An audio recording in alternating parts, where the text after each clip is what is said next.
going to learn about what happens when you sleep 3 hours a night. Now, let's begin. Number 1. Degraded attention. When you don't get enough sleep, attention is often the first thing to go. You might remember sitting in class, having stayed up way too late studying the night before. No matter how hard you try, it feels impossible to pay attention. Your eyelids weigh 100 pounds, your head sinks into your hands or onto your desk, and without even realizing it, you zone out and miss almost everything that your teacher says. Sleep deprivation impairs something called selective attention. This is your ability to focus on one specific thing instead of paying equal attention to everything in the world around you. In class, for example, you use your selective attention to listen to your teacher. There are tons of other stimuli that are occurring at the same time, like students taking notes or people walking outside the window. A well-functioning brain can tune those things out, but sleep deprivation can make concentration seem impossible. This discovery comes from Willamette University. There, researchers examined the selective attention of 2 groups of people. One got a full night's sleep while the other was sleep-deprived. Both groups were instructed to listen to one of 2 different stories which were played simultaneously. The first one was played into the participants' right ear, and the second was played into their left. For the people who had slept 8 hours the night before, this was pretty easy. They had no problem recalling details and staying focused. When looking at their brain activity, there was one enhanced signal that represented the story they were paying attention to. The sleep-deprived group didn't do nearly as well. They struggled to stay focused on one story because their brains couldn't concentrate. The neurological signal was much less enhanced, which means that sleep-deprived participants were dividing their attention between the 2 stories.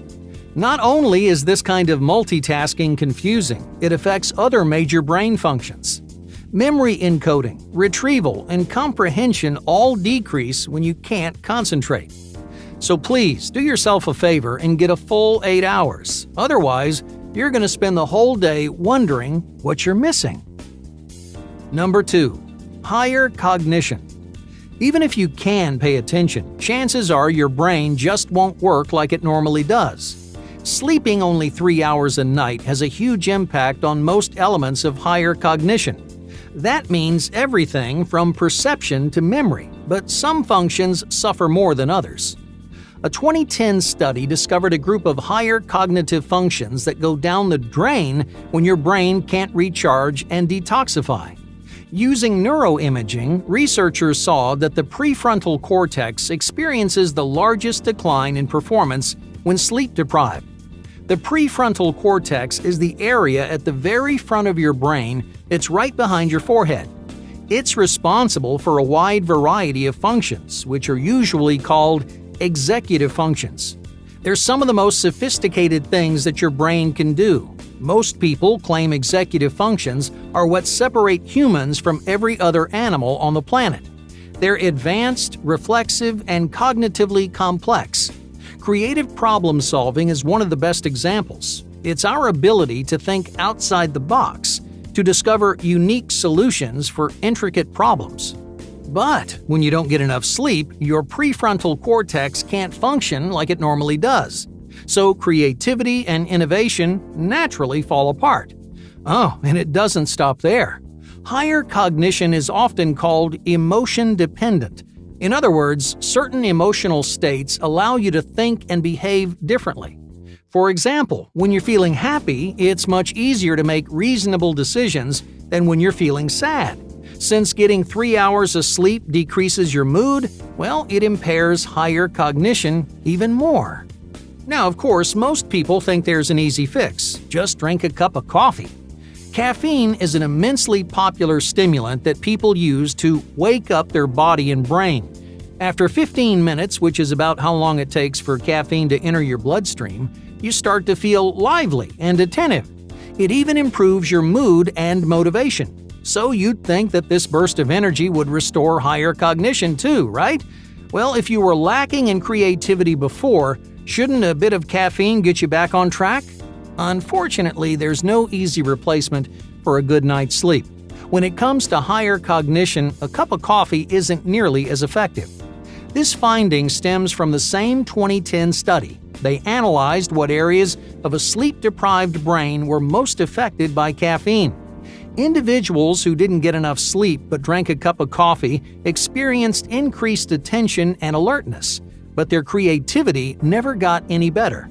So don't let your lack of sleep slow your brain down. If you start sleeping 8 hours each night, you'll feel more creative and perceptive than ever.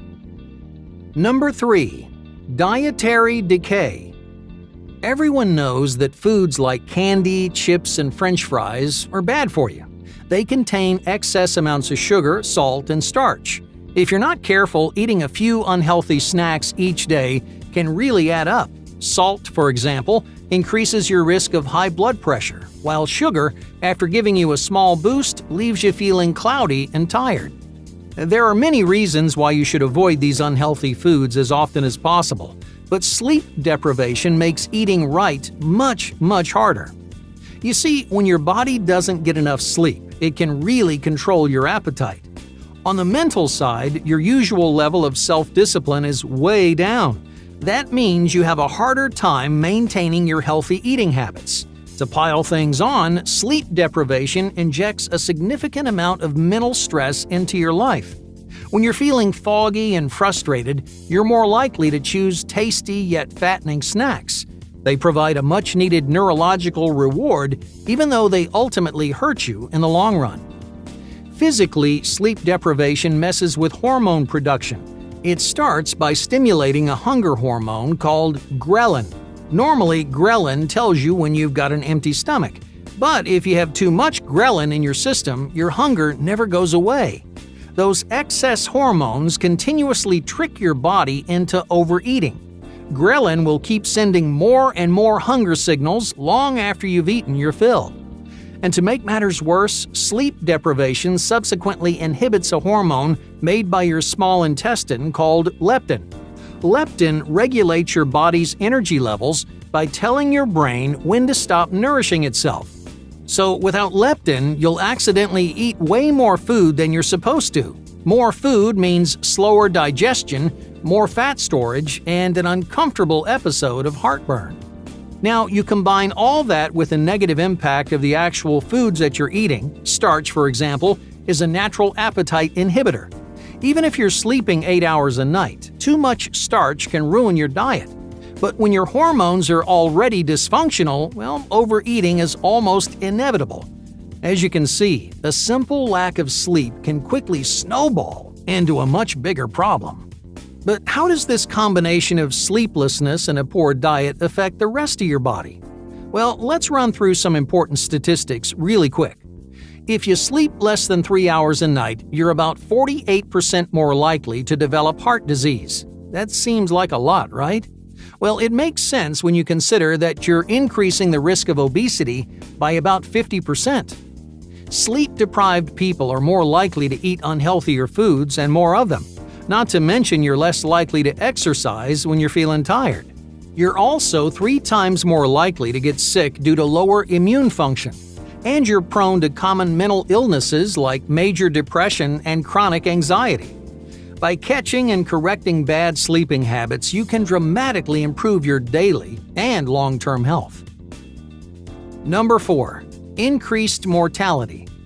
Unlike the other items on this list, drowsy driving doesn't have a long-term impact on your cognition or health, but that doesn't mean it's any less important. In fact, over 70,000 car accidents happen every year from drowsy driving. Around 50% of those accidents result in major injury, and another 10% are fatal. Compared to driving under the influence, drowsy driving doesn't seem that bad. So you're a little sleepy. What's the big deal? What's the worst that could happen? Imagine one night you're cruising down the freeway at 70 miles per hour. It's just you and a few other cars, so you're not paying all that much attention. You've got the heat on, so the car's warm and cozy.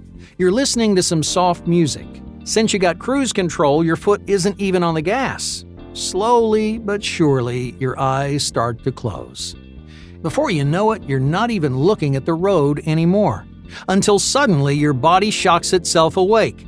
You stare out the windshield, wondering how long you'd closed your eyes. Even if it was just a few seconds, that's more than enough time to run head-on into a divider or another car. At 70 miles per hour, it's very likely that a collision would result in significant injury or death, and that's all because you didn't get enough sleep the night before. The biggest problem with drowsy driving is how incredibly common it is. For example, most people are exhausted after a busy day at work, but they still have to commute home in the afternoon. It can happen to anyone, but if you're not getting 8 hours of sleep, then you're putting yourself and everyone around you at risk. So, no matter how hard you try to focus, your brain won't be as attentive and aware later in the day. It'll be harder and harder for you to stay awake. So, getting enough sleep isn't only good for your body and your brain, well, it might just save your life.